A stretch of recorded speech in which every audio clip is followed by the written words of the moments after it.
Bismillah ar-Rahman ar-Rahim. Assalamu alaikum wa rahmatullahi wa barakatuh. And good evening as we welcome our listeners, our viewers to Salam Media this evening. It is Wednesday night with myself, Night Body, where we take topics and we unpack them and allow for a detailed discussion with a group of panelists. Now, tonight we are looking at the future of coalition politics in South Africa, which is featuring a lot more prominently in the political landscape. And we've seen it over a period of time. In fact, the last few years, the last few election outcomes. But in practice, what we have found is coalition governments in South Africa have often been unstable and terminated before the end of a term. And we see a lot of this in local coalitions, the instability and the severe impact that they have in terms of the ability to provide services and also compromise the municipalities' ability to adopt policies, bylaws, make senior management appointments, or even adopt a budget. We've seen it very recently in Johannesburg as well with the removal of the DA mayor. We've seen what has taken place today, the Ekurhuleni mayor having been removed with a vote of no confidence. And a lot of this seems to be playing out. Now, the key question here is, where do we draw the line as far as coalition politics go? And more importantly, to understand what actually lies behind these coalition governments.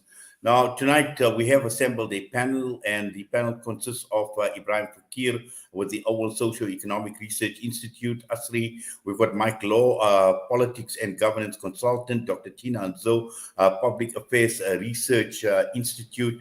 And we also have got Zark Lebatlang, ActionSA Joburg caucus Deputy Chief Whip. And on screen, we have got all the panelists.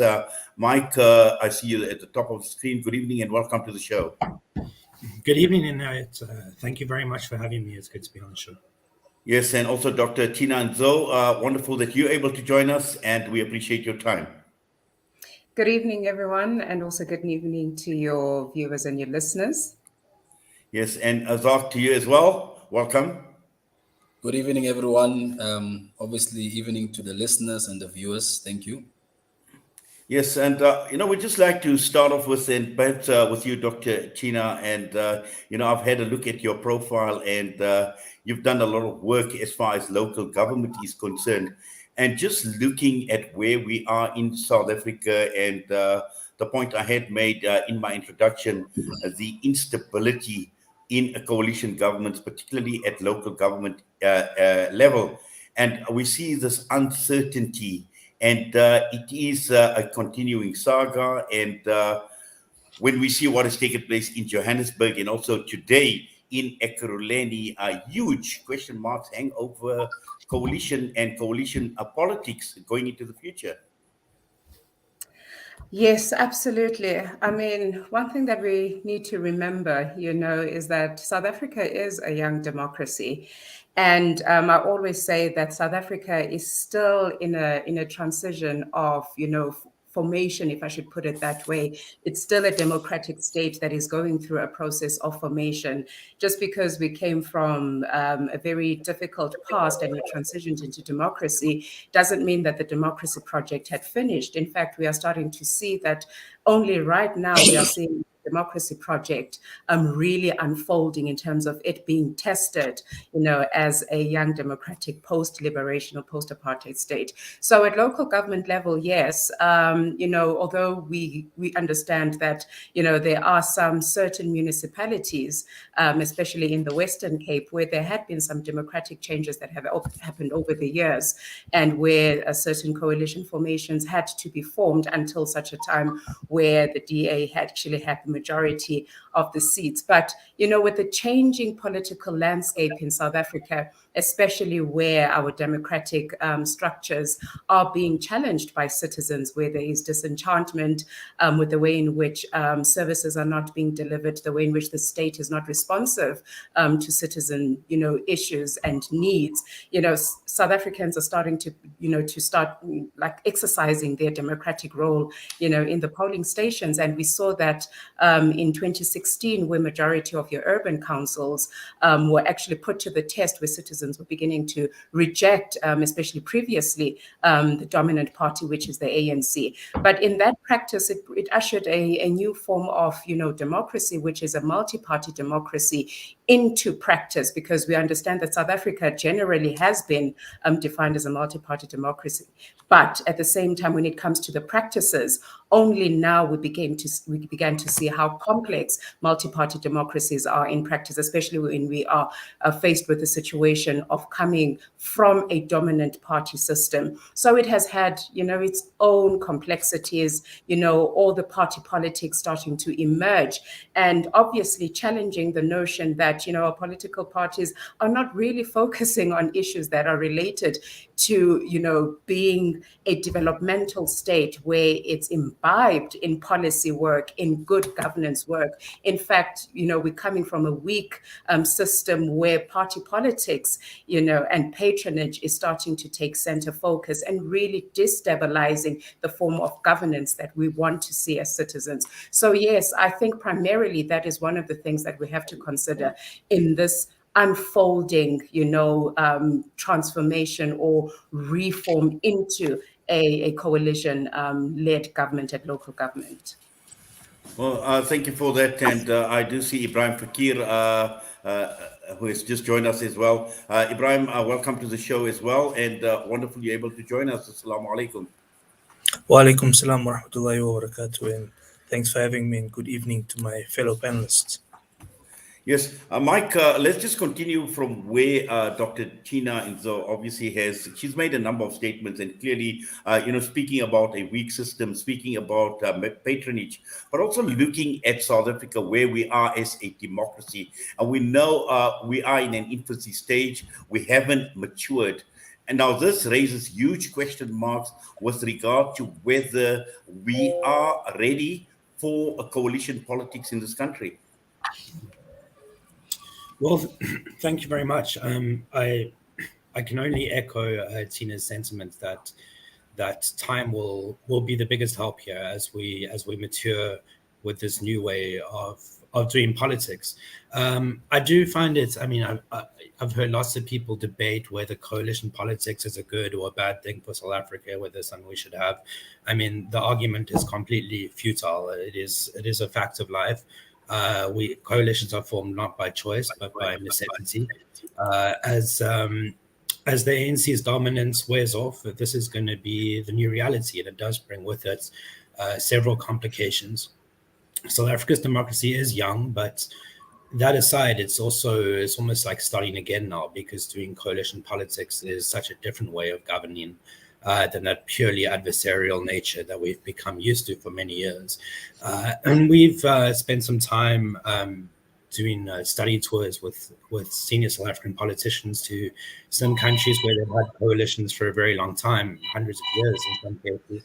And I think the main lesson there is that it takes a lot of time to evolve and to adapt to this new culture. Not just that parties need to adapt, but I think more so voters need to adapt and understand what's going on, and wait for coalitions to really move voting patterns, which I think it could.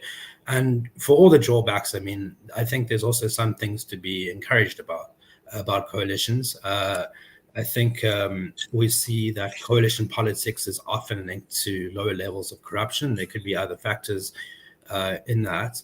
But there's I think it can be good to have more parties in government, more eyes on the pie, so to speak, more transparency, less monopoly over the public purse. That is encouraging. So it's perhaps a means to enhance accountability. And as I said earlier, I think it's a way to sort of change the way we do politics a bit. It is less adversarial. It's more about trying to work together, trying to forge consensus between the various interest groups and people groups we have in this country. And I think that's positive. I think it's going to take, obviously there's going to be teething issues and it's going to go through a lot of turmoil, but you can't take conflict out of politics. I mean, conflict is always there. We might see it now in the councils and these legislatures where parties are fighting, but in a dominant party democracy, that conflict is still there. It's just within the dominant party. And we see that the consequences of that too. So it's going to be a long ride. It's going to take a while to learn and establish, a new way of doing things, new conventions, ways of, I think there needs to be some legislative reform as well. But I think it could be a good thing for our democracy, and I'm certainly not losing faith altogether that coalitions could still improve. Thank you for that, Mike. And just to bring Zark into the discussion. Now, Zark, many questions, and as ActionSA, you've had some experience, you've had some involvement as far as coalition governments go. And many questions have been raised about the likelihood and the effectiveness of coalition politics. But again, when one looks at it in practice, there are many, many challenges. And perhaps, just looking at it from a political party's perspective, how do you see coalition politics? How do you see some of these challenges that we've seen arising from time to time? Yeah, indeed, Wadi, thank you. I think I need to tend to agree with your panelists' observation in terms of how institutional stability and ensuring that there's good governance from a local government level. But I want to bring the aspect of our experience as ActionSA, especially in the context of Johannesburg. You would remember that we came into this coalition agreement after we forced the DA by voting for their mayors and voting for their chief whip of council and the speaker. And subsequently to that, we then formed what we called a multi-party government. And in this agreement or partnership, we outlined very important priorities. And these priorities, for example, speak about issues of service delivery, matters such as your insourcing of security guards, issues such as your integration of a power energy mix, issues such as ensuring that you have a stable fiscal position in the city, and you approve a budget that is going to work for the residents of Johannesburg. And quite interestingly for us, except the party politics, has been that for the past 9 to 10 months, we've seen that coalitions can work if the focus is on stabilizing a government and delivering services for those who are in need of these services. Well, thank you for that, Zark. And just to bring Ebrahim Fakir in. Now, Ebrahim, just looking at the complexities surrounding coalitions, how complex are coalitions? Are they ordained to fail? We know, for instance, looking at the rest of the world, and I think Germany is a very, very clear example as far as coalition governments. I mean, these are obviously hallmarks of a growing democracy. But there are many thriving states that are governed by numerous coalitions. If you could just unmute your mic, please, Ebrahim. Sorry, I think I was muted by the producer. Anyway, thanks very much. Thanks for having me. And I've heard very carefully what my fellow panelists have been saying, much of which I fundamentally, unfortunately, disagree with, much as I respect them all. I disagree with them fundamentally. But let me start with this question of the ordination. There's nothing preordained. There's nothing ordained about the fact that coalitions are destined to either work or to fail. They can do either. They can work or they can fail. We, however, have close to a decade worth of experience of this thing called coalition. And there's also a lot, just by the way, of terminological inexactitude. That means there's a lot of words being thrown around, but we're not quite sure what we mean by them. So let me just start with this point about the ordination. I think, contrary to what Mike Law is saying, we must wait for an election. We must wait for the results of an election before we hear or we know that there are going to be coalitions or not. It's, I think, incredibly undermining of the electorate to say coalitions are the future and just trot that out as if it's a truism. No, you must. My view is you must wait for an election. Let the electorate tell you on the basis of the election results what the permutations and what the possibilities are going to be.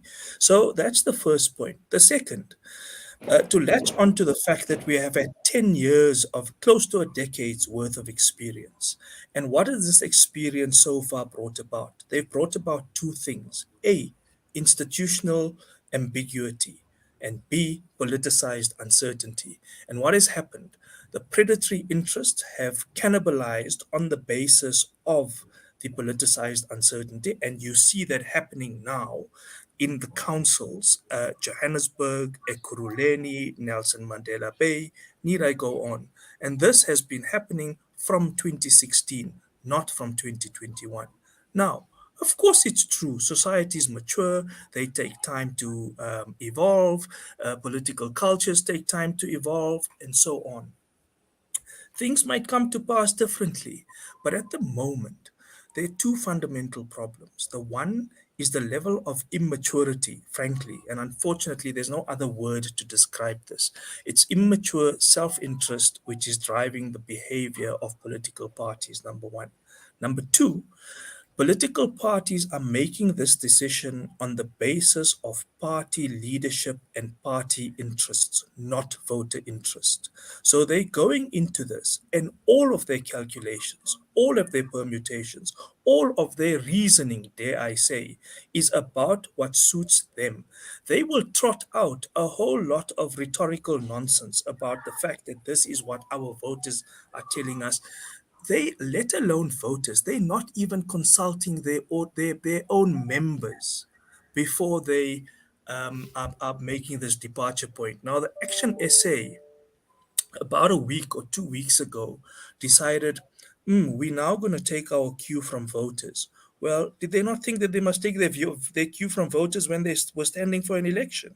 So I'm afraid, I think a lot of what the politicians say and a lot of the optimism about coalitions is exactly that. It's optimism based on I don't know what. There's no empirical evidence which says that this is going to work in any fundamental way, simply because of the level of immaturity, firstly, and secondly, because party interests predominate. Third, on the question of Germany, Denmark, every other country around the world, the parties trace the decisions that they want to get into when it comes to coalitions in government, coalition governments, not coalition politics, but coalition government, because they're very different.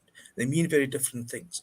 When they decide they want to go into this, trace it first to a constituency in their party, which gives them a mandate to do so. And secondly, they trace it to a mandate in society. So the basis of a manifesto on which they get elected onto, they negotiate around it, and then they cobble together a coalition agreement based on that, which means that they take into consideration a whole range of societal interests, including, which should be the case in South Africa, a set of class interests. So determine where your mandate comes from and who you're going to represent on what basis. But listen carefully to the discourse of every political party. None of this is what features in their consideration. So why the optimism? Why this idea that there's this teleological endpoint at which coalitions are going to be the end game? I'm not necessarily sure that's the case. I'll wait for an election. I'll wait for people to tell us that this is the case. Yes, Ebrahim, and just getting back to Dr. Thina and so, and I think what Ebrahim is making is a very valid point. Have we truly understood in the South African political landscape as to what coalition really means? Because he speaks about coalition politics and coalition governance. Now, clearly, there is a difference. And I think this is where we find that, when we speak about the instability within coalition governments or coalition governance is concerned, we find that this is where we seem to be falling short. And this is the reason why we witness the failure of a number of these coalition partnerships. Well, just to come in there, from my perspective, I really don't think that we have grasped the essence of what, coalition governments are all about and how do they actually fit into, the concept of local democracy and vice versa, representative democracy. I think first and foremost, like what I said, South African local government party politics are very parochial in their nature. And that's why I even emphasized, the understanding that South Africa actually moved into a multi-party democracy, in 2016, built on a very fragmented and fractured, party political system, a party political system, that already had its own weaknesses. And one of the weaknesses that I mentioned, it's patronage politics that have seeped through, the various, layers of local government, because local government has also got many layers. It's state institutions, it's your political, and administrative institutional practices, leading down, to your various, civil society organizations and your local citizens who are intertwined, in these party politics and patronage politics. So for me, we stepped into that kind of system where it really had made it very difficult for political parties to look beyond parochial party politics and self-interests and actually start placing, the mandate that they ought to be carrying out, a mandate that is informed by their manifestos, a mandate that is informed, by the citizens' interest, and also, responding to the fact that they have lost popularity, electoral support, and how do they start navigating around, the opportunity of going back to the electorate and actually listening to the electorate and carrying out what has been prescribed in their mandate. So I think for me, there isn't that understanding or grasp of what it is political parties should be focusing on, especially issues around policies. So in that instance, I think there is a lot of room for political parties to really start interrogating what it really means for them to be in a coalition government, because there are many opportunities that they can actually, try to bring to the forth and try to coexist and keep checks and balances and accountability and promoting policy stability more than anything. So I think that is one point that they are terribly missing. And it's unfortunate for me, I may sound very pessimistic, but unless we change that political culture, or politicians should actually change that political culture, we will still continue to see the parochial interest emerging in these councils. Yes, and Mike, also looking at, for instance, and we've seen what has come up on the screen with regard to Tanya Campbell, Ekurhuleni, and also what has taken place in Johannesburg. Now, what we know is coalition partnerships have been formed, but it is quite difficult to understand how, they have formed these coalitions. What was the wisdom behind it? Was there a secret agreement that regulates this partnership between the various parties in forming the coalitions? And there just seems to be a lot of vagueness surrounding the formation of some of these coalitions. Yeah, sure. I imagine you use the word wisdom rather loosely, because there evidently was very little or no wisdom behind these deals. But regardless, sorry, Mike. No worries, Ebrahim.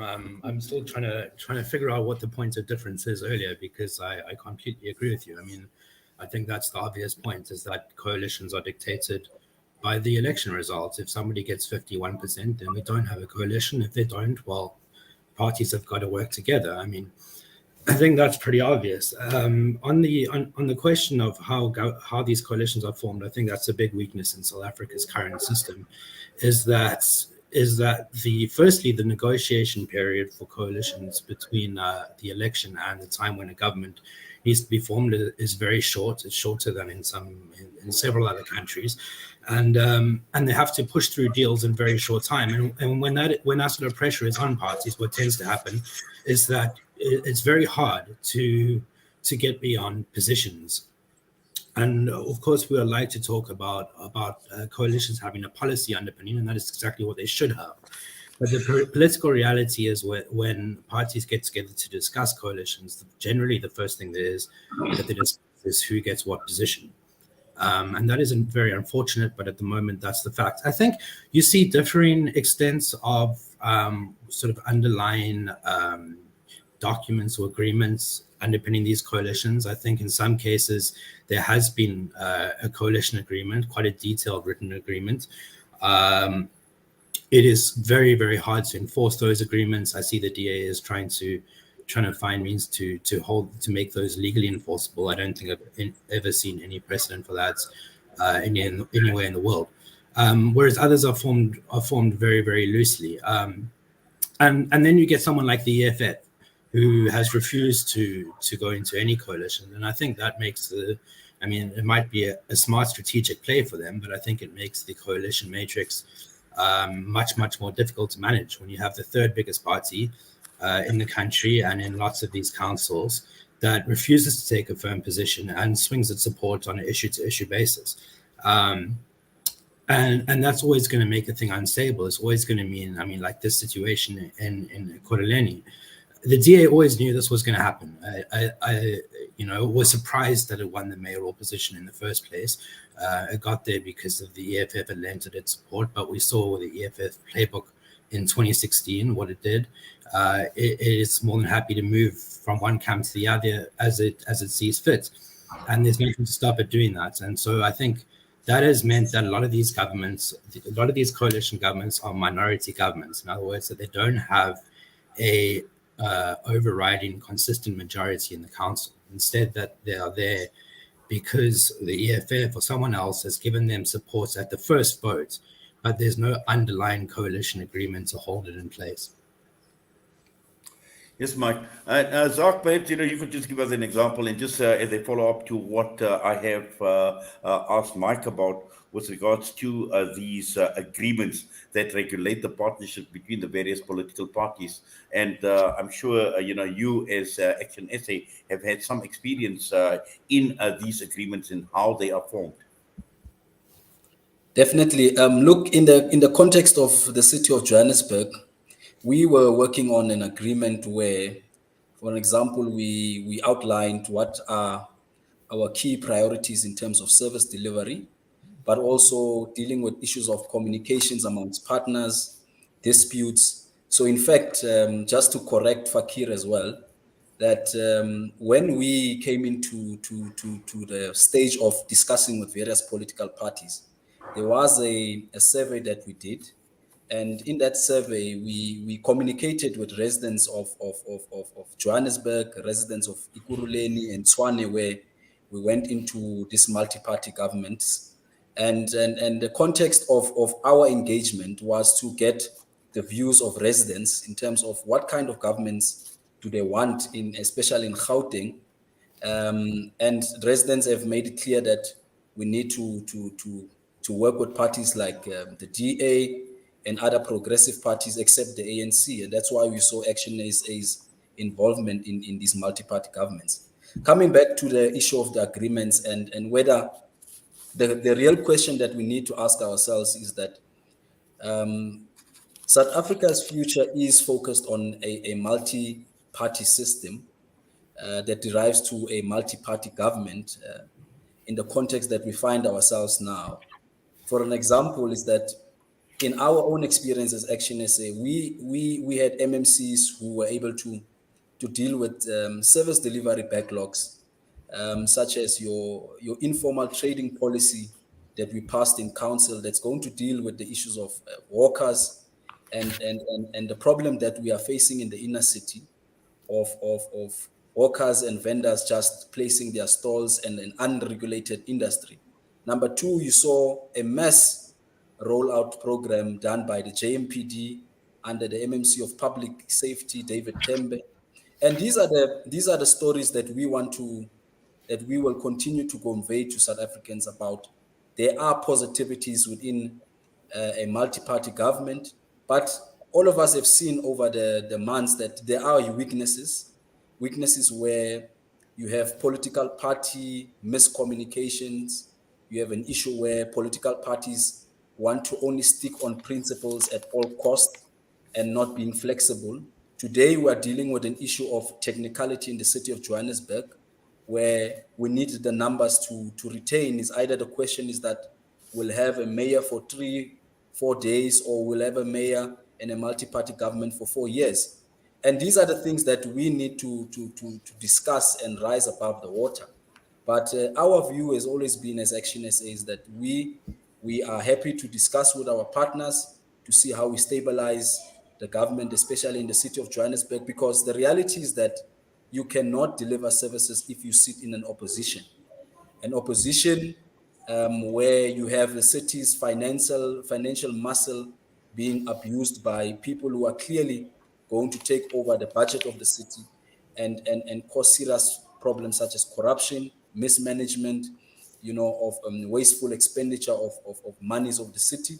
And these are things that are going to affect the residents of Johannesburg.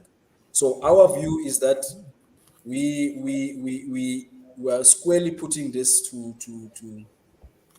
the DA to decide that whether they want this government to last for 4 years, or do they want us to go back to an ANC government that is going to be the order of the day of corruption and mismanagement of finances of the city. So that's where our position is on mostly of these issues.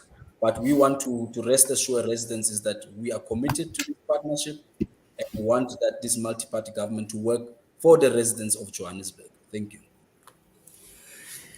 Well, Ebrahim, as Zark mentions, they want some of these obviously the multi-party democracy to work in this country.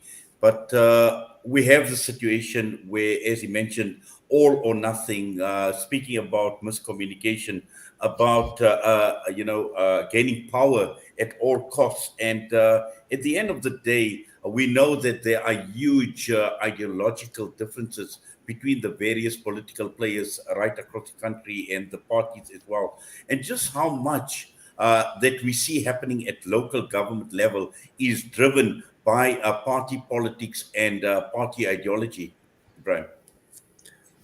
Yeah, it is, and we shouldn't be surprised. That's what political parties are about. But you know, uh, that's what political parties are about. You can't expect that the party is not going to have a set of ideologies or a set of ideas. Let's forget the word ideology because we don't want to get technical.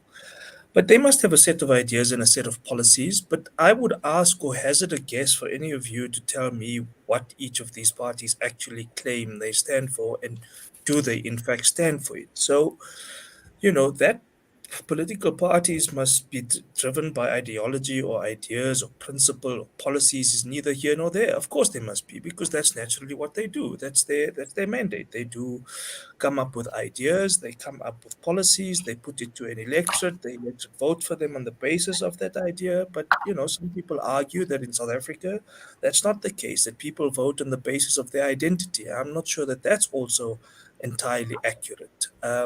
But talking about this question of identity, you think back to the couple weeks ago when the Johannesburg shenanigans started. And what happened then is you heard an ANC spokesperson talking about something rather crude and said, no, no, now what's happening is all the black parties are coming together. Well, did not occur to other black parties at the point at which the election, happened in 2016, again in 2021, that they need to work together. So that's the first major weird misnomer which comes about, where people claim that they are doing this on the basis of certain interests, even if that thing is as crude as saying this is about, racialized black parties who are coming out to do this. The unfortunate reality is that those very ones who claim to be doing that and had the most woeful record of underservicing largely the spatial areas which were underdeveloped by apartheid, and they perpetuated that. So you can't take this kind of thing seriously. So I'm glad to hear also that Mike believes that there isn't a difference in our opinion. So I'm glad to hear that, Mike, that you're not falling into the camp which is premising everything which says no, coalitions are the future, because that's a trope which seems to be become a truism in the political discourse, that no, coalitions are the future. Well, I'm glad that those people are sangomas and they can tell the future, and I'm glad you disassociated yourself from them. Now, Zak is making a little bit of sense, sure, that there is this stuff that you don't deliver services if you are in opposition.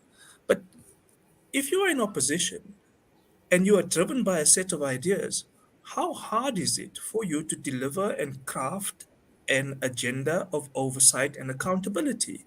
So you go into a council, into any representative institution for that matter, whether it's council, whether it's provincial legislature, whether it's national parliament. You're not in government. That doesn't mean because you're not in the executive and you're not exercising executive authority that you don't have a role to play. You don't actually deliver the services, but no politician does that. Around officials do so. Your job is to craft an agenda for oversight. And oversight is not making oversight visits, so to speak. And those visits are also, frankly, worthless because they don't actually probe the real issues around budget, around allocation, around expenditure, around performance, around discipline, around all of those issues that a civil service must be established on. So they go and do these oversight visits, but they have no real agenda for oversight. Number one. Number two, they don't craft an agenda for oversight and then fall back and say, but we are not in government, so therefore we can't deliver. And what that allows them to do is to speak from both sides of their mouth and then play this game of brinkmanship, because you get into council, you withdraw your support on some flimsy pretext, and then you either lend your support again when it suits your purposes. And who suffers at the end of this? It's the very people who you claim to serve. So whether you're driven by ideas, whether there's ideology which underpins what parties do, the reality here is that none of that is at play. What is at play is brinkmanship, quite, quite plainly. Wadi, can I? Yes, yes, you can respond. Yeah, Wadi, I just want to bring practicality to this. And the reason why we have contested as ActionSA is we want to bring the ANC down to 50%, which we have done in the city of Johannesburg. And we have always said that we presented a manifesto to our potential voters. And we've always made it clear that we want to get into these elections to get into government. I will give you a practical example. Mr. Herman Mashaba was the former mayor of Johannesburg.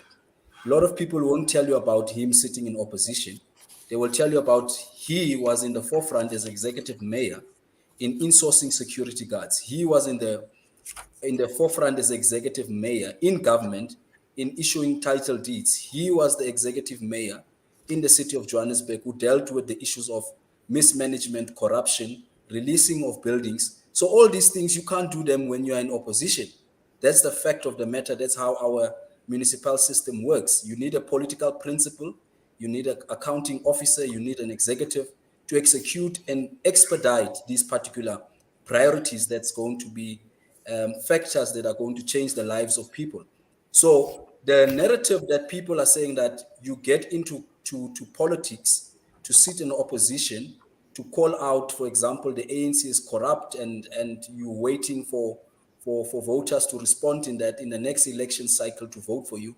In fact, we are not doing justice, because what we need to talk about now is saying that how do we use the systems and the financial budget approvals to actually do the job, to actually making sure that you ensure that your services are delivered in the municipality, you have a stable fiscal position, you're making sure that IDP priorities are being implemented, and you need to do that in an executive position where you are going to change the lives of people. Mr. Mashaba is a clear practical example of that. That's why we went into the 2021 elections on a clear record to say that this is what our president has done as executive mayor, and this is what we are going to do once we put into government.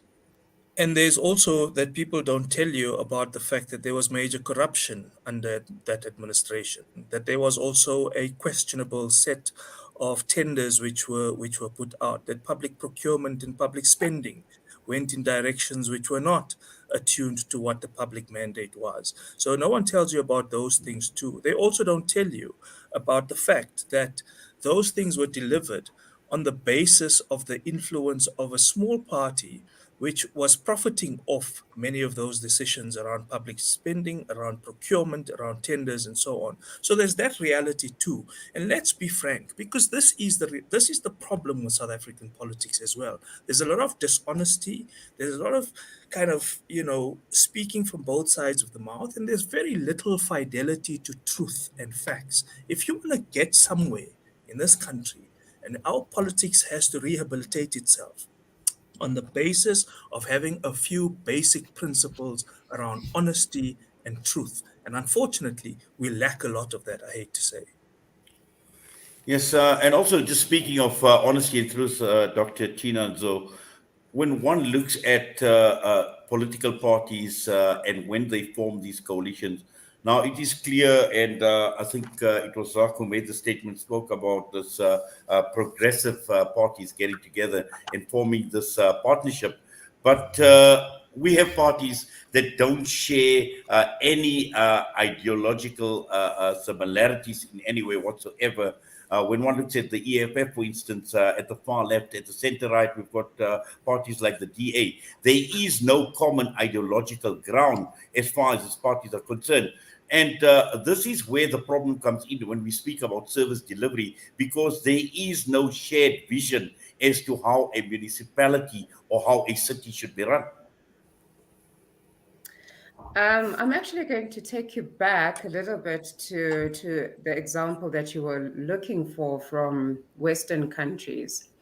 Now, without seeping too much into the political changes that have happened in the global north, but one thing that really stands out in countries, for example, like Norway and countries such as Germany as well, I'll speak to Norway in particular, is that, when they had to actually go into a process of getting to accept the reality that there was no longer an overall majority in their state, there were parties who were, coming from a background of being ultra leftist and ultra right parties.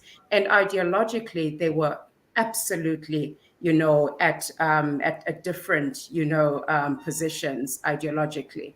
So, getting into a coalition sometimes means that you have to meet in the middle ideologically. And that's what most of these conservative and neoliberal parties actually had to do, was to actually come and meet in the middle and create a form of compromise and actually target, what is necessary in terms of state reforms that would actually, grow the economy, reforms that would talk to, social inequalities and social services. So these are some of the things that parties had to overlook, especially towards a down spiral of economic performance in the various jurisdictions. So those are some of the things that I think we are losing sight in the South African scenario, where coalitions don't necessarily have to coalesce based on ideology. They can come from extreme opposite ends, but at the same time, they become the conscious voice when it comes to tailoring and making, policies, local policies that are going to stimulate development, not necessarily just economic development, but, socio development that is needed in communities. And just to come back to what Zark spoke about in terms of the kinds of policies that they actually ensured that they tailor make, especially economic policies. I also found it very strange, Zark, when you're saying that you had consulted, with the public, you got the public's input in drafting, some of the regulations that you wanted to bring in the informal sector, particularly your informal traders. But I question the kind of methodology and who you were speaking to, because in the city of Joburg, it comes from a very difficult history, of actually practicing exclusionary measures that ought to bring in your lower income groups and those who had been rejected by the markets, who are in fact in the informal economy, and the kinds of regulations that were even introduced by the ANC, like Operation Clean Sweep, that absolutely delineated your poorer communities from participating in the center of your economy in the city of Joburg. So if you say that, you managed to do this through passing of this bill, did you really, really consult, those constituencies who are faced with dire, economic deprivation in the city of Joburg? That's why I always say that, coalitions are supposed to see this as an opportunity of going back to the various constituencies, especially constituencies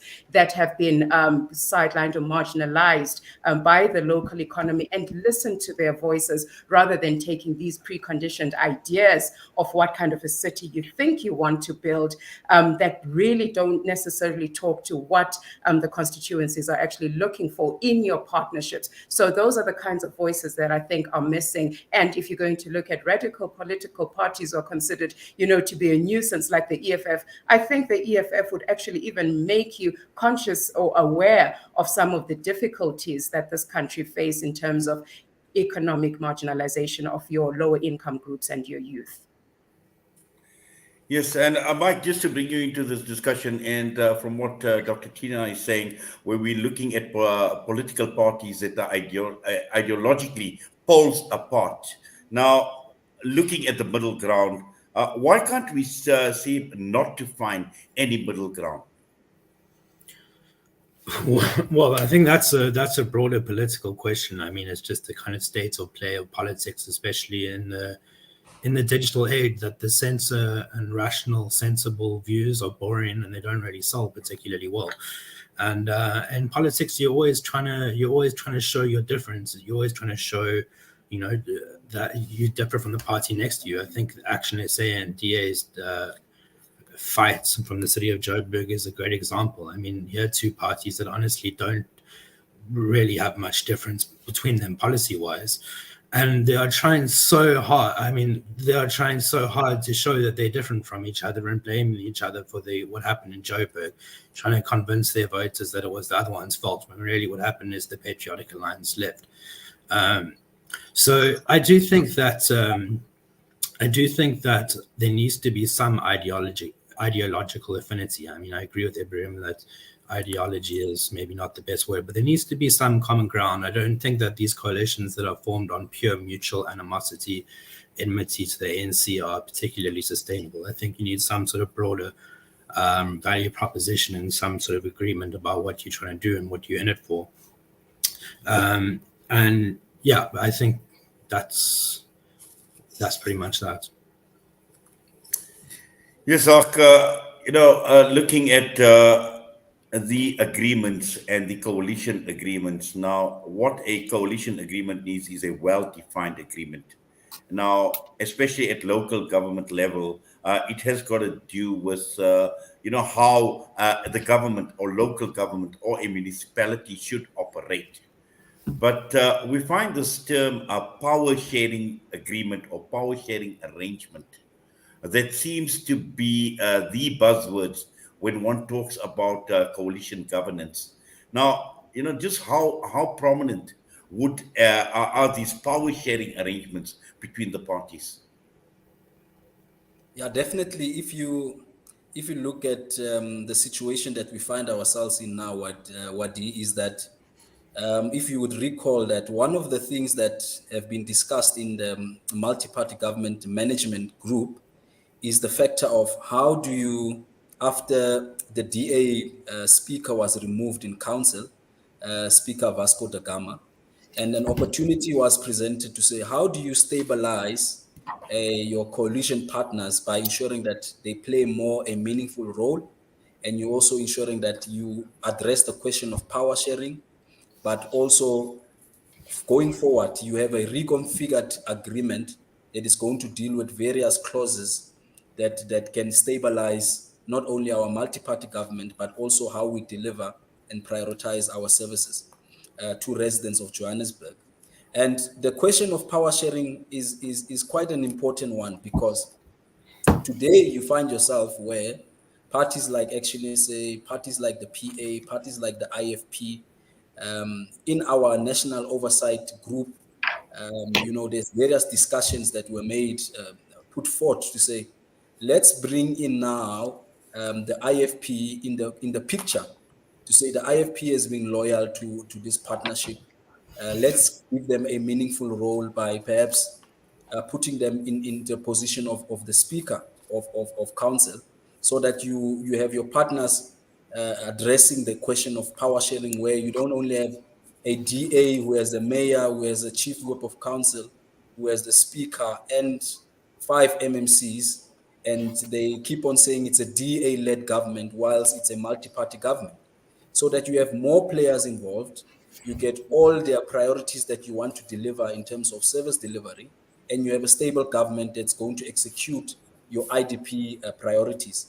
Now, fast forward, you had a DA that said there's an agreement. We have a principle on that. We are not going to accept that our position is relinquished. Well, we as ActionSA made our view, and we said we are still going to support the DA after we've tried to persuade them. And that the rest is history. That's why today you find yourself in a situation where the Patriotic Alliance is in fact has left, and they then obviously joined the opposition bloc, and these are the things that we need to tune fine in our agreement, so that when you go into a partnership, you must realize that, in fact, there's no dominant player. All of us are equal, whether you are a one-seat party, whether you're a two-seat party. The fact that you have all partners who have a common understanding that our priority is to deliver services, is to have a proper accountability system, and is to fight corruption in these municipalities, and making sure that all of us are rallying behind this particular vision, then that you shouldn't come and say that because I have this particular position and therefore I should not be persuaded. In fact, some of the decisions that ActionSA has taken from its higher level, and our national leadership has communicated this, is that we have realized that because of the public communication between parties, especially dominant parties like ActionSA and the DA, where we find ourselves having fundamental differences. And after discussing these things internally, you have the DA releasing a statement speaking the opposite, or you have an ActionSA speaking the opposite, where we have to find ourselves in saying, let us rise above the water and maintaining that we are prioritizing our focus on service delivery, and that we addressing issues that, like what Dr. Thina has raised. Yeah, we had a big opportunity in the city of Johannesburg, where you have an opportunity to turn around the small scale informal sector, such as the informal trading industry, where over the years the permit system was left unattended. You had bylaws that were not enforced. You had a mafia operation style in the inner city, where you have people who have no documentation, in fact, having economic zones that are not even classified by the city. You have people who are not paying revenues to JPC. You have people who have occupied the city's properties, who are in fact paying officials, and rather than the money going to the fiscus of the city.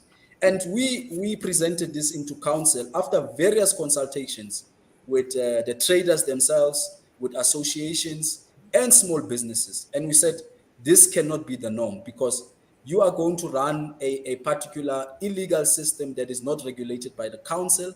And how are you going to make sure that, number one, these traders are supported in terms of capacitation, training, they have proper permits, and you have zones in the city that is going to ensure that the city is run by bylaws.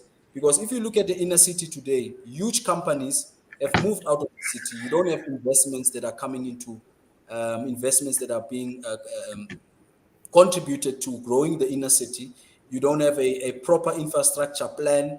And all these things were decades of neglect and corruption. So these are the things that we wanted to push, especially when you look at it in our IDP and at the budget that we have approved, to make sure that we turn around the places like the inner city and we grow the economy of the city of Johannesburg, so that many people can have more opportunities. Yes, Ibrahim, I just like your thoughts on what Zark has spoken about, talking about these power sharing arrangements. Are they equal in every sense of the word, or do we see still this element of dominance by certain parties? Well, I mean, I'm sorry, Inayat. I'm going to take you back to something else that Zark said. And I want you to go and look, or any of you, and anyone who's listening, to look at the threats which were made at the Socio-economic Rights Institute, SERI, who took up the case of informal traders on the streets of city of Johannesburg. And it was the executive in charge who came from the party that Zark is talking about, who made open threats against the people who were representing these people, and they had to shut down for days. So, I just, the breathtaking kind of alternative universe that people are inhabiting here when talking about this thing about around informal traders and so on, I find it breathtaking at that you can actually live in some kind of parallel reality. But look, this is not the issue that you asked me on here for. And the issue is, is there some kind of equity, or should there be some kind of equity amongst the partners? And this is, I'm using the word equity deliberately.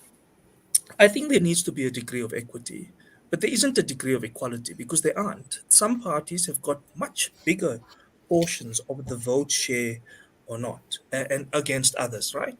Now, on this basis, you also have proposals which are made around a regulatory infrastructure, and some of it says, look, why don't you distribute these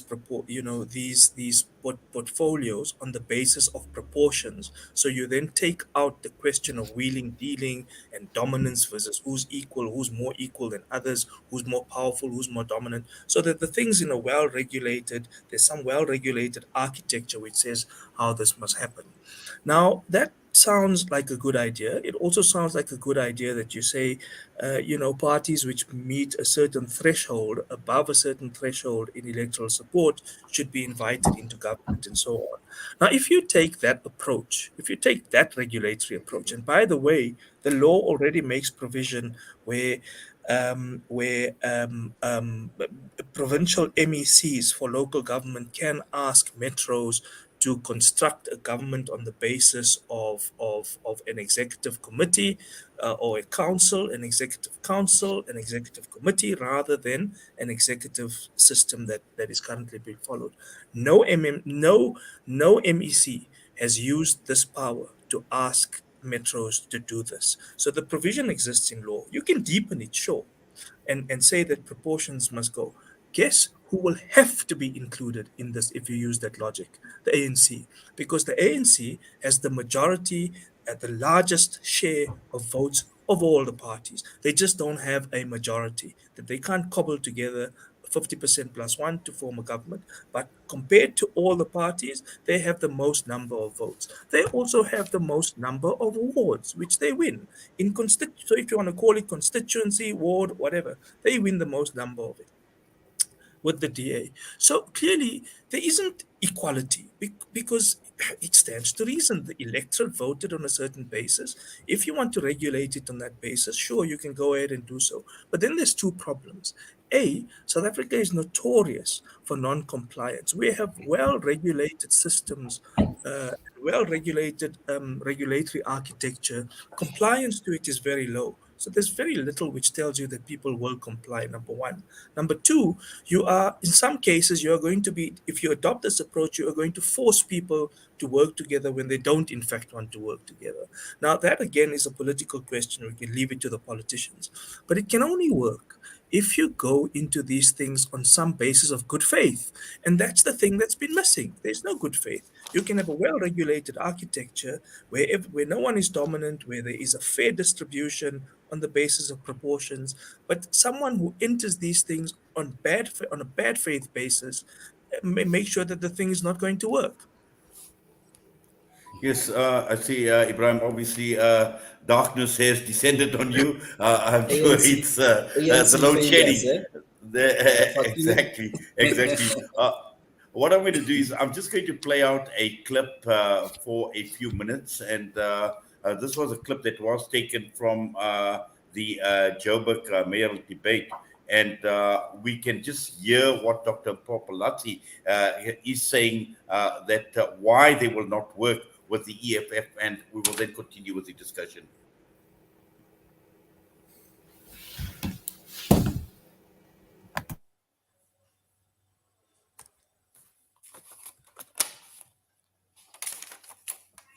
So the DA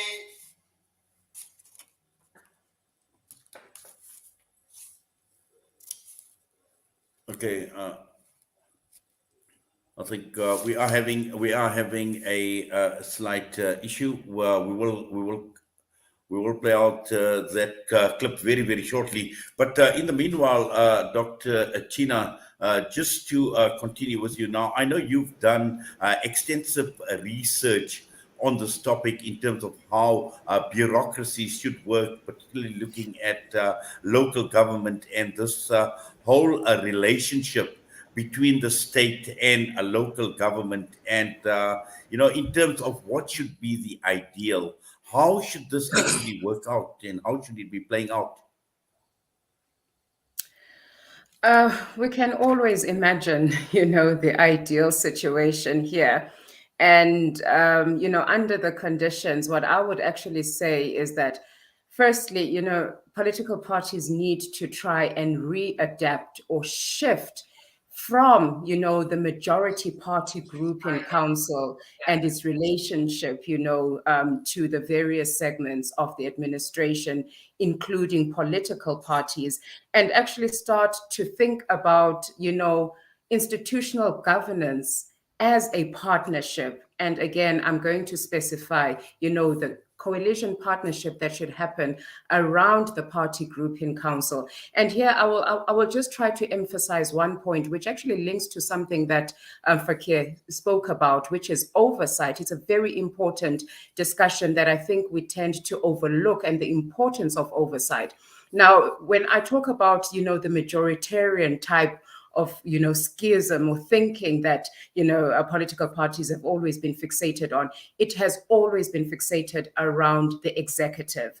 Even before, the coalition governments began to form in 2016. And yet there is another very important issue that we should always be looking at when we're looking at governance. It's the council, the oversight of the council, where political parties are supposed to be working. So for me, I think that the more we step out of the executive, structures and the executive positions, bargaining for becoming an MMC and thinking that that's the kind of effectiveness that a political party should have by getting into power, into the steering, driver's seat, in the driver's seat and steering, the wheel. There is a possibility of coalitions actually working even greater if they see council as a structure that is there to represent, a council that is there to ensure that the voices of the citizens find a voice, a council that actually even pays more attention in the oversight committees, your section 79 committees, which have been paid little attention by political parties, because that's where you find coalition, especially particularly in Western countries, where they've had tremendous effect by actually keeping tabs on each other through those oversight committees. So in this case, I should say that the more we get fixated on the executive, the less we forget, the council structure, which is supposed to be the legislative structure at local government level that ensures that there is proper working and coordination that has to happen there at political level. And then lastly, the whole issue about caucuses. I also think that little attention is being paid in caucuses, because it's an institutional structure where you find the elite type of politics really emerging, because caucuses are these closed, forms of political bargaining, political deliberation and decision making. And that's where political parties need to understand that the more they are divided when it comes to the way in which they manage their caucuses and the way in which they pull in their technical support structures when it comes to the coalitions, that's where you get it wrong. If you have those weak caucuses and political parties are not really engaging with what Ebrahim actually Fakir said, that you should engage in good faith, that's where you actually lose the whole spectrum of local democracy and you start thinking about this elitist form of self-interest emerging there. So I think in order for coalition partnerships really to work, you need to start shifting away from that parochial understanding that coalitions should just focus on the executive. But there's another broader structure that political parties should be working together. Well, thank you for that, Dr. Thina. And so I believe we are ready to play out this clip. And we have learned that the DA met to hear representation from Dr. Mpopalatsi on the strategy to regain a governing coalition in Joburg. But the party also resolved to reaffirm its position that it will not enter or negotiate into coalitions with the EFF. But subsequently, we've learned, it is reported that Dr. Mpopalatsi recently met with the DA federal executive, trying to convince them into working with the EFF to win back Johannesburg. So let's just take a listen to this clip and we'll be back. So the DA, let's just say, doesn't get a majority in Joburg. They may get, who knows, but they don't, right? So again, who will you work with? Who won't you work with? Coalition agreements and negotiations are done at a national level. They're not done at a local level. The federal leader has made a pronouncement that based on the lack of alignment between us and the EFF in terms of our values and our principles, as you can see here today, look at the discipline on this side and the ill discipline on the other side. We will not be entering into a coalition agreement with the EFF.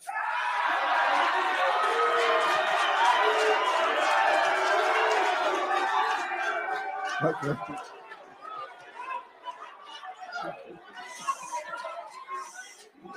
All right.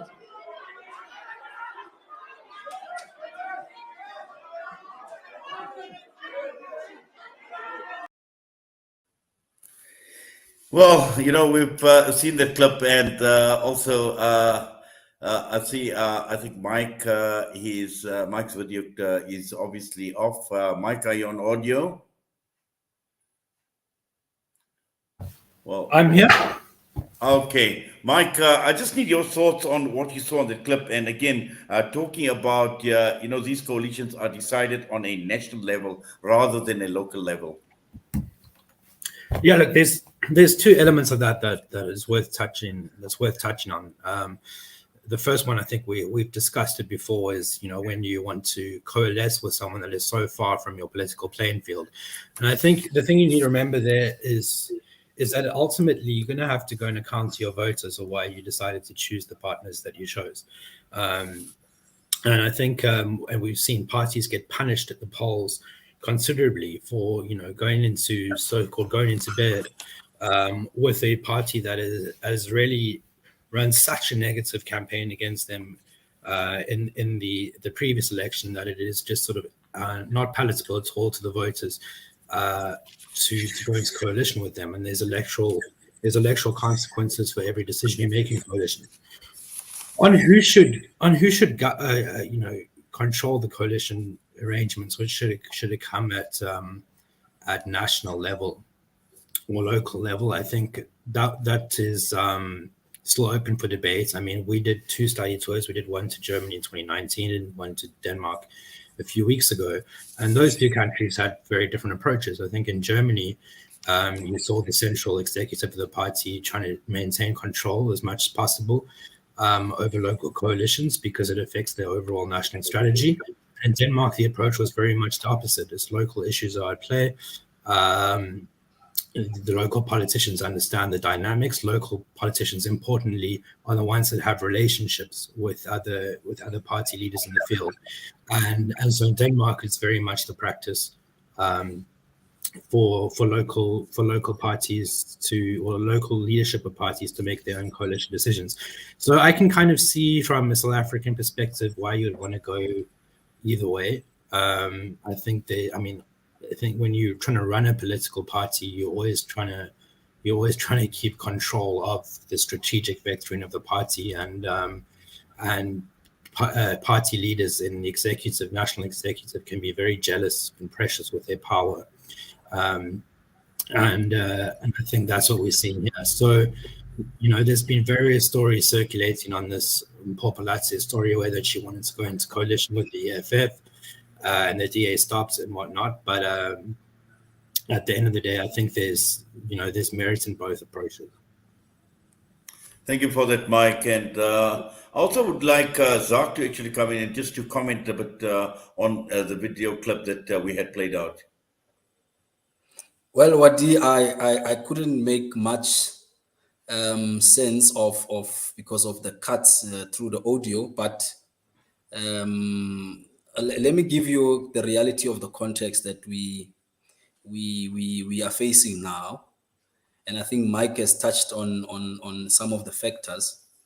You have a situation where in the city of Johannesburg, you need a block of 136 votes to get a majority to, for example, to make decisions on whether you want to remain in government. A practical example, the speaker has called an extraordinary meeting where on Friday they are tabling the vote of no confidence in the current executive mayor, Dr. Popalatse.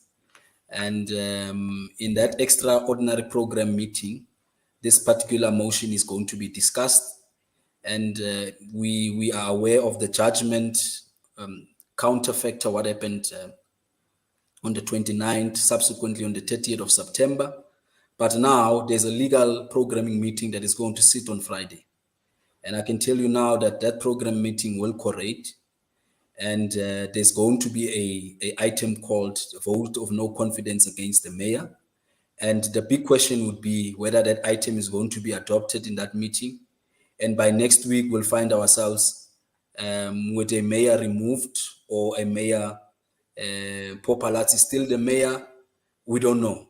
But the fact of the matter is that we can't have a situation where you have a sensational approach to a technical problem, because the fact of the matter is that we are in a minority now, and you have parties who have moved away from our majority bloc, and this is the reality that we need to face.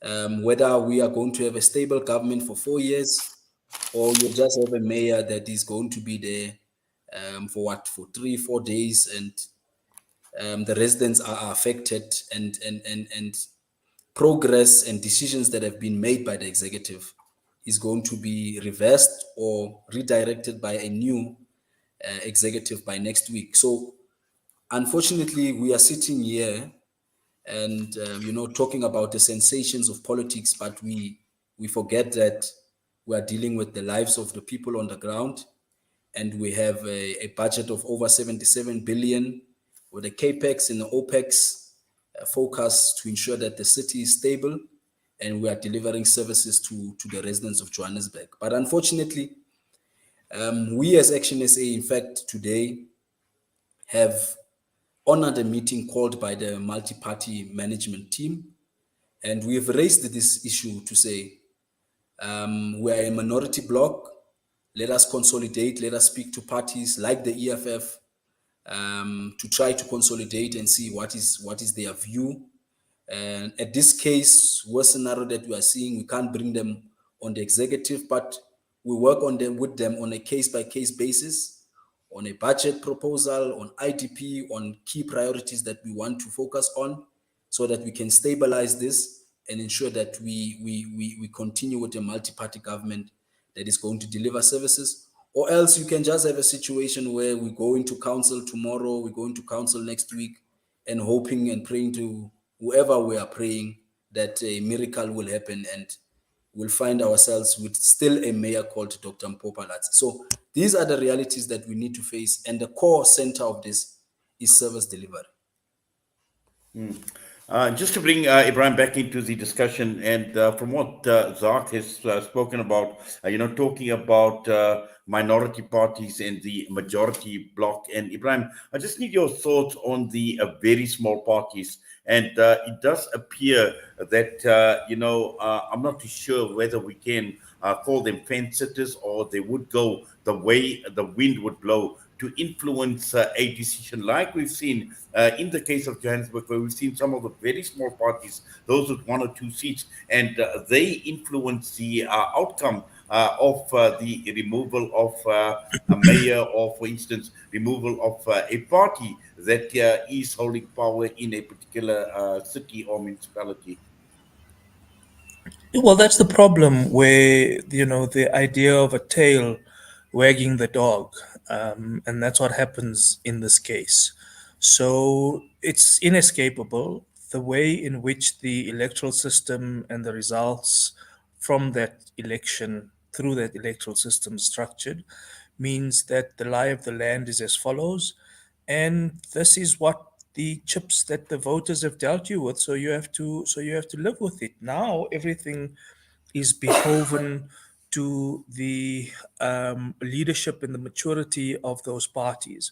Those small parties can either be prevailed upon to stay in, or they would go out. I don't know, and they often don't know either. They go on the basis of what's best going to suit them in the immediate term, because their calculation is that the immediate term might determine that they might get a seat or two more come the next election. But even that is a calculation which is made in the wind, because you don't know actually. So they are the key here. But it is possible to structure relationships with the other big parties.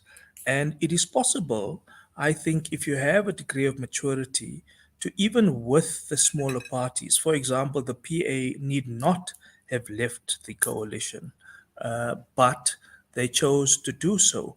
But what I don't understand is that, one party, for example, ActionSA, who says, let's give a position to the IFP, but you don't hear the IFP saying anything about this. So the IFP becomes the center of an issue, but the IFP is entirely silent about what it wants. So I find it hard to believe that another party is fighting for some other party, which is its rival, by the way, for a position. So a lot of this just doesn't make sense, and it doesn't add up. So you really do wonder, what is the factual reality that lurks beneath the surface. Zark is talking about the reality of whether you will have stable government or you won't have stable government or not. Well, that is true, but you don't have to be in the executive, as Thina is saying, to ensure that services happen. You must play your oversight role in council, develop an oversight agenda, make sure, because the politician, and pressure the politicians to oversee the officials who actually do the nuts and bolts. Make sure that those who must service the reservoir pumps do so. Make sure those who ensure the transmission grid for electricity works do so. Those who are supposed to fill the potholes do so. You don't have to, of course, it's easier if you are in government. It's easier to dispense patronage. And I'm not convinced that patronage is necessarily a bad thing, because I think parties get into power to dispense patronage to certain constituencies in society. Of course, in our case, we know that the dispensing of patronage happens on a pork barrel basis. That means you give in only to certain people, not constituencies broadly defined, and that's the problem. So it's patronage politics of a pork barrel nature, and of a completely rent-seeking nature. That's the problem. On this question of doing a deal with the EFF, I mean, Helen Zille's hypocrisy, of course, is also breathtaking, in the sense that she was happy in 2016 to take the support of the EFF and then get into executive power. And then through Herman Bashaba, whatever happened, and then got out. Now, and they've eventually, 8 years later, elevated what was something they derived from bitter experience that they've now elevated to a point of principle. But nevertheless, the point of principle is correct. Why would you go into a partnership with a party which is famously engaged in brinkmanship, which flip-flops on issue to issue? And this is not just empirical evidence telling you this. They tell you boldly, they tell you we want to be unpredictable. No one must be able, well, I mean, the thing is they've become predictably unpredictable. You can predict what they're going to do. It's become formulaic. But they still think they're playing this game and everyone's going to sort of dance to their tune. So in principle, it's correct. Why would you work with a party of that nature? But the reality is that there's just too much immaturity amongst the political parties. There's too much bad faith, and there's a lot of dishonesty. Yes, Ebrahim, and Dr. Thina, just looking at South African politicians in general, and looking at their ability to form coalitions, and we're looking at it both with other parties, and also when one looks at factions within their own party, and when one looks at the ANC, for instance, and the factionalism that is playing out now. I know a lot of the discussion we've had until now, we've been focusing on a local government. But looking at where we are nationally and looking at the last few election results, national results, and we could easily be faced with a situation where we could be looking at coalition governments at a national level. Now, with what is playing out at a local level, I shudder to think what we could possibly experience on a national level. The inflexibility, the immaturity that sometimes is playing out at a local level. Just your thoughts? Well, if we look at local government in the context of a state, it's very much intertwined, with your different levels of government, for example, provincial and national government, and the politics that play out at the various levels, obviously, have an impact on the different structures of your government. I don't want to use tiers in this instant, but it's like a quasi-federal state that we have in South Africa, which is considered to be decentralized. But local government is not isolated from national politics or provincial politics, and I guess that's why the framing of the political discourse, especially around the ANC. It's very much impacted by what has been playing out, in the state capture, issue. It's also playing out, in the various issues that have been there, even preceding the state capture, which have contributed, I can say, to a larger extent towards the way in which citizens have actually viewed the local state, and the ANC being able to address all these pitfalls that are actually linked, to corruption, patronage, inter-party, fractured politics, and also internalized factions. So in this instance, I even think that one of the things that I'm actually hearing coming out, particularly from your national political leadership, and I'm going to talk about the ANC, and your provincial political leadership, is the anxiety of the unknown, of what is actually going to transpire in the 2024 provincial and national government elections. And most probably it also talks to the issue of why, political parties were actually resistant in actually, passing a bill that would actually see the reconstitution of your delineation of wards, of regions, in order to ensure that, individual candidates get to participate in elections. So you can see that sense of anxiety creeping in that is actually causing, the ANC to become discomforted. And another form of evidence is the fact that you saw the premier, who happens to be the chairperson of the ANC in Gauteng, who was present at Ekurhuleni, who sat ekurhuleni, the entire day, just trying to see what will actually pan out. And it also talks to the way in which that leadership is also trying to drive, the politics of ekurhuleni. So there is a sense of anxiety, and that anxiety stems from the fact that local government might have, the kind of outcomes that we have seen in local government might actually have an impact in the way in which voters will exercise their vote in the next provincial and national government elections that are coming in 2024. So those are the connections that we have to build in the different levels of government.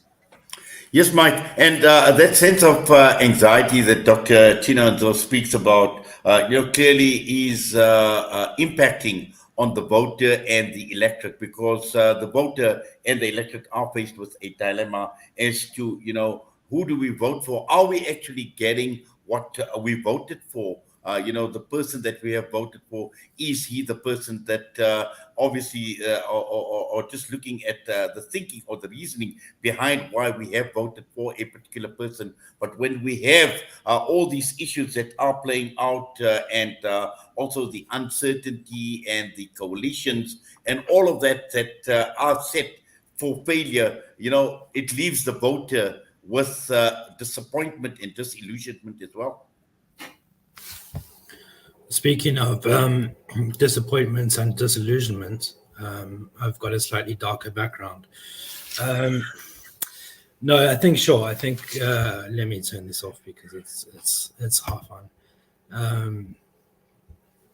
I think voters are obviously in South Africa at the moment in a huge sense of frustration. I think there's huge disenfranchisement with the current political offering and the political system in general. I think our youth participation stats are quite a damning indictment of the state of affairs in South Africa.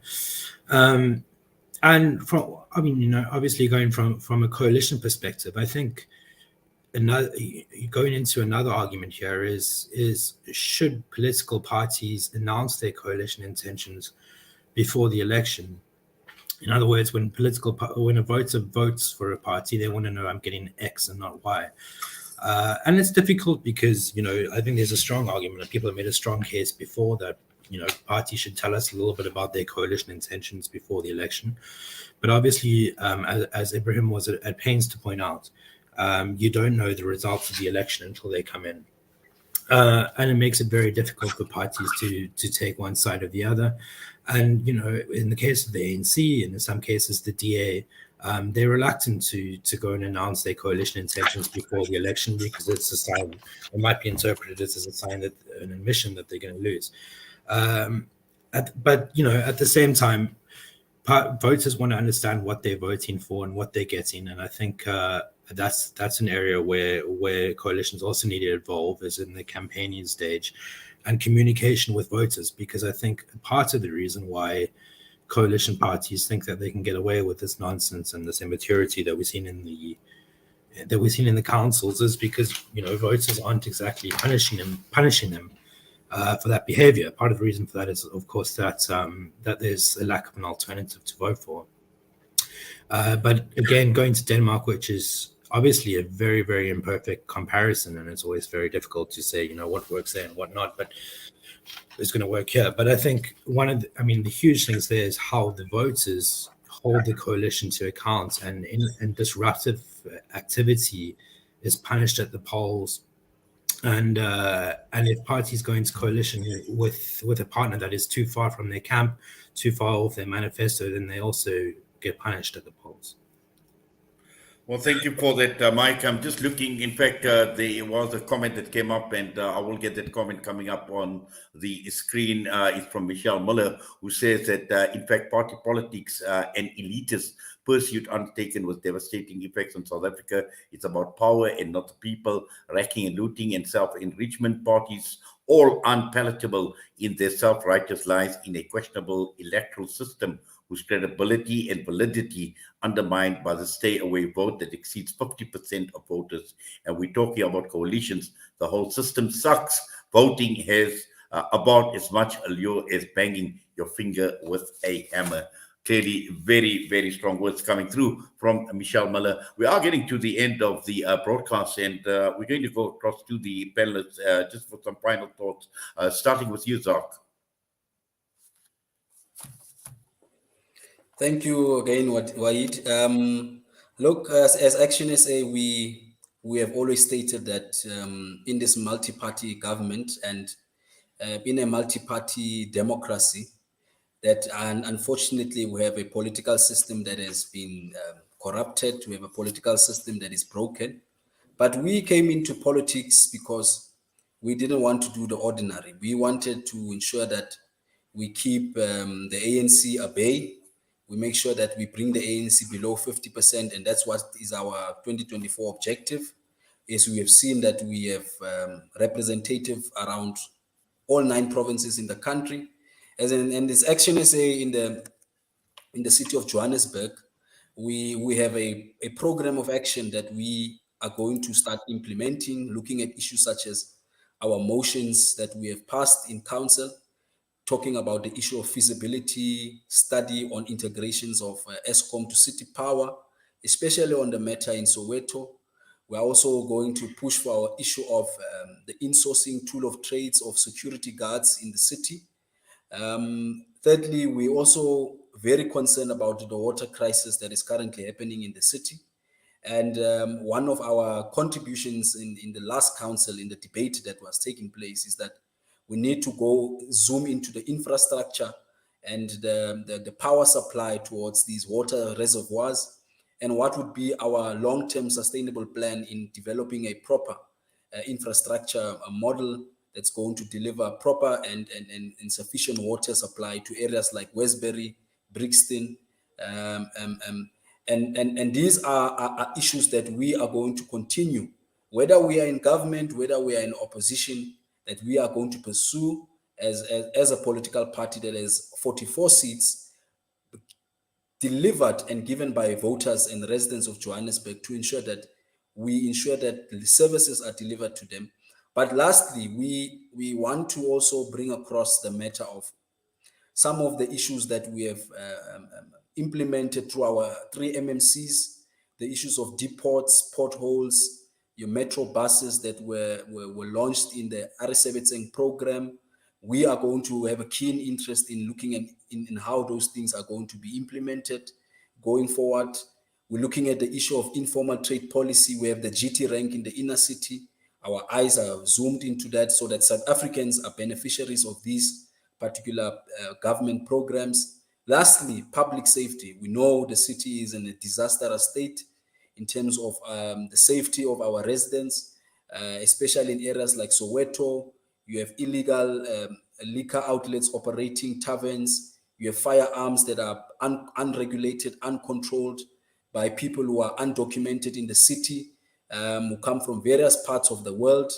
And lastly, the issue of hijacked buildings. We are going to zoom and intensify our fight on ensuring that, in fact, going forward, to have a program that's going to specifically deal with the corruption in JPC and how we deal with hijacked buildings in the city of Johannesburg. So that is what we are going to do as ActionSA and continuously pursuing for a government that is for service delivery. Thank you.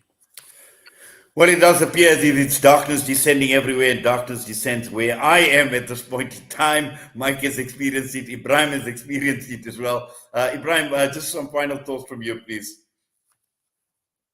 Well, I'm lucky I didn't experience it because I'm in Ekurhuleni. So everybody needed those lights for that motion of no confidence.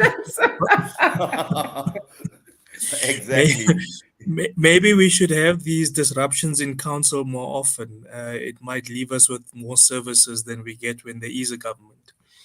And I mean, though that might sound cheeky, it seems, as at least in Thina's case, it's true. I must be honest. I think I hold out hope, perhaps a very dim hope, but hope nonetheless, that the coalitions can work, that some maturity will start to descend on the parties, that parties take seriously that they need to trace the decisions they make to a constituency in society rather than just their own pockets, jackets, and themselves and their parties and their party logos, that there's something bigger than them. But my fear is that this thing is still going to lead to a lot of politicized uncertainty as we're seeing now, and it's been happening for 8 or 9 years. And it's going to lead to institutional ambiguity in the sense that the institutions don't know from day to day what their mandate is. You know, I think we can deal with unstable politics because politics, by its nature, as Mike likes to say, is conflictual, and we must live with that. That's okay. But if there is a civil service which is professional, meritocratic, knows what it is doing and what its mandate is, and that it doesn't have to take every instruction from a politician, we might do much better. So it's perhaps behoven to council employees and council officials, the management, the middle management, the senior management of council, who must make the everyday, day to day decisions and ensure that the civil service functions in a way which is not politicized. And our civil service, unfortunately, from national through to provincial and even local level, is so politicized that they don't know what to do day to day if they don't have a political principle.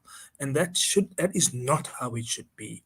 I mean, look at the instability in the UK.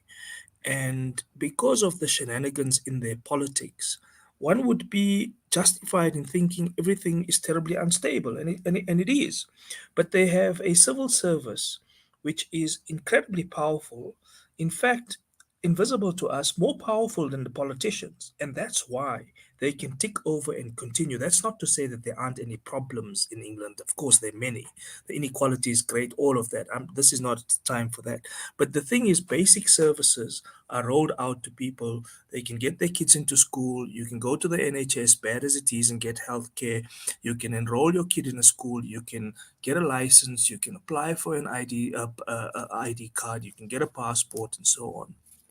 My fear, and this is my last thought, is that we must look across our continent, countries like Kenya, where the idea of announcing coalitions before an election has proven futile for providing continuity and stability. And even those coalitions, even in Lesotho, have been struck on the basis of the interest of the parties and the people who want to vie for office at State House. And it's not been about taking their constituencies with them or on behalf of a set of people of interests in society. And we must take lessons from those countries and avoid that kind of politics. Unfortunately, we seem to be falling into that trap. And some of the parties, especially the EFF, have been playing this game of brinkmanship in a way in which they continue to profit always from the arbitrage that comes out of the way in which the parties can't find each other. So my last point would be, look at Kenya, look at Lesotho, and let's avoid what they do. Well, clearly, Ebrahim, some wonderful lessons to be learned from the examples that you have cited.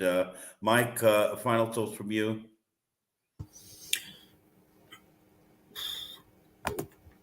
Yeah, I'm starting to think of a way to wrap it up better than that, quite frankly. I'm disappointed that we only came to that last point so late about how to insulate the public service from what is going to continue to be unstable coalitions for the foreseeable future. I think that is a critical point. We need to somehow depoliticize the public service and some of the appointment powers away from council, or look at different ways of security of tenure to try and remove politics from public service, because certainly in the next in the foreseeable future, I think we can expect more of the same. There's nothing that I can see to persuade me that it's going to get different anytime soon.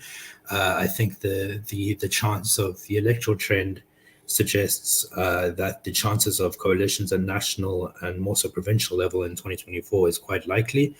And there's the regulatory constraints. They are very similar, and there's there's very little evidence to suggest there would be anything different to what we see now. And I think the overarching theme from this discussion has been maturity. And it's going to take time for parties to mature, but I think also for voters to mature in how they assess coalitions and how they understand coalitions. And ultimately, I think voters in the years to come are going to be looking more and more for adults in the room, and they are unfortunately few and far between. So when you look at sort of the fallout to the Joburg situation and the some of the ridiculous Twitter antics and whatnot from the DA and the EFF, and of course the IRR intervening as amicus, it's so unhelpful. And I think that ultimately voters are going to start wisening up to those sort of antics and demand a little bit of maturity and adult-like behavior. Well, thank you for that, Mike. And final thoughts, Dr. Thina and Zo. In my coalition at home, the lady has the last word.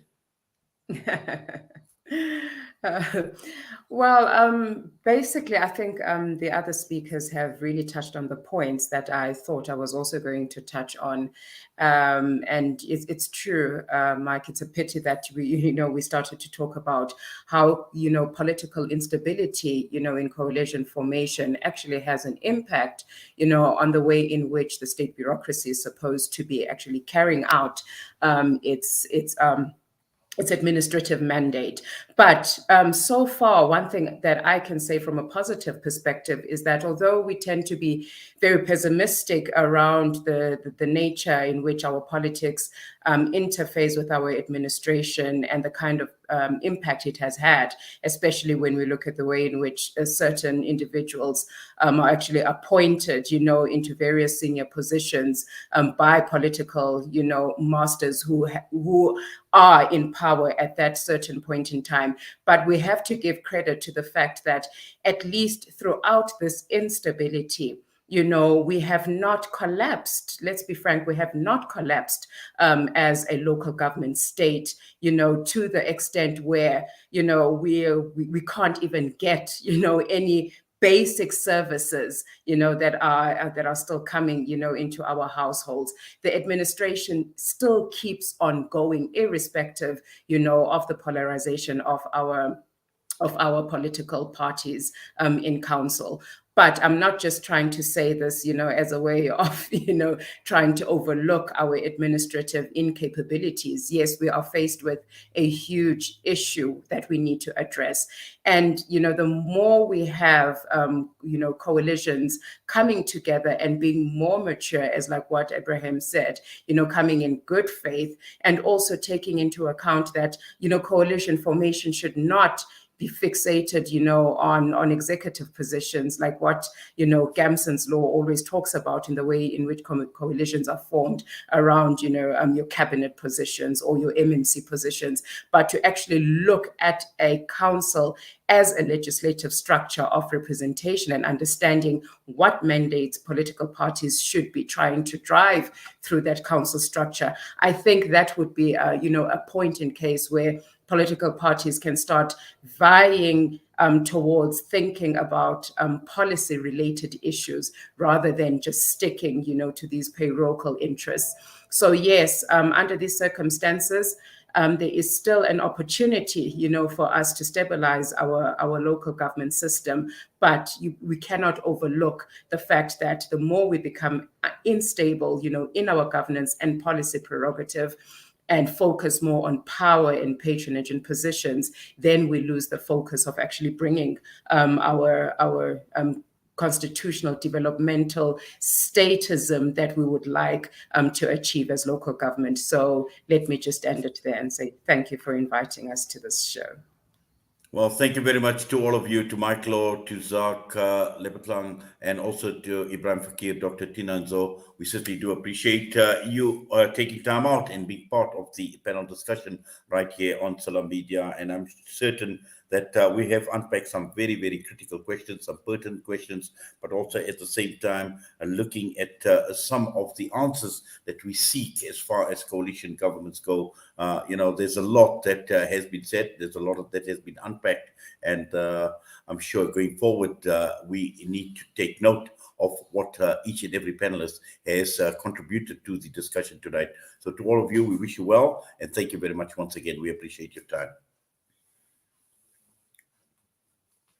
Well, that brings us to the end of another edition of Wednesday Night with myself, Inayat Wadi, begging the question surrounding uncertainties regarding the coalition governments and looking at major metro municipalities right across the country, and particularly what we've seen playing out in Gauteng recently, where we've seen even the Johannesburg High Court ruling in favor of Mpopalazzi. But again, we've seen what has happened in Ekurhuleni, where the Mayor Tanya Campbell obviously has now faced the vote of no confidence and has been removed as the mayor. And going forward, looking at our municipalities, looking at local government, and also looking at national government, who knows what may happen in the 2024 elections. We could even have a coalition government at national level. And we're going to leave it at that. Once again, it's been wonderful being in the company of our listeners, our viewers here at Salam Media. We wish you all the best, and until we meet again, from myself and the team, Assalamu alaikum wa rahmatullahi wa barakatuh.